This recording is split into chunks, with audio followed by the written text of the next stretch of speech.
সহিহ মুসলিম, বুখারী, মুসলিম, মিশকাতুল মাসাবি, হাদিস নাম্বার 140।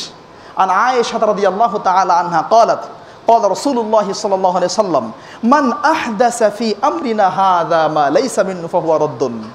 যেই ব্যক্তি আল্লাহর নবীর রেখে যাওয়া ধর্মের মাঝে নতুন কোনো জিনিস আবিষ্কার করলো, নতুন কোনো জিনিসের সূচনা করলো, ফাহুয়া রাদ্দুন, সেটা প্রত্যাখ্যাত, অগ্রহণযোগ্য, সেটা গ্রহণযোগ্য নয়। এবার সহিহ মুসলিম 1718 নম্বর হাদিস, 1718 নম্বর হাদিস, একই কথা আল্লাহর নবী বলেছেন। এবার সহিহ মুসলিম এবং মিশকাতুল মাসাবি 141 নম্বর হাদিস, জাবের রাদিয়াল্লাহু আনহু বলেন, আম্মা বাদু, আল্লাহর নবী যতদিন জুমার খুতবা দিয়েছেন এই মেম্বারে দাঁড়িয়ে বলতেন, আম্মা বাদু ফাইন্না খায়রাল হাদিসি কিতাবুল্লাহ, পৃথিবীর মানুষ জেনে রাখো সবচেয়ে উত্তম হাদিস হলো কিতাবুল্লাহ, আল্লাহর কিতাব। ও খায়রাল হাদি হাদি মুহাম্মদ সাল্লাল্লাহু আলাইহি সাল্লাম, সবচেয়ে উন্নত মানের হিদায়াত হলো মুহাম্মদ সাল্লাল্লাহু আলাইহি সাল্লামের রেখে যাওয়া হিদায়াত। সুবহানাল্লাহ।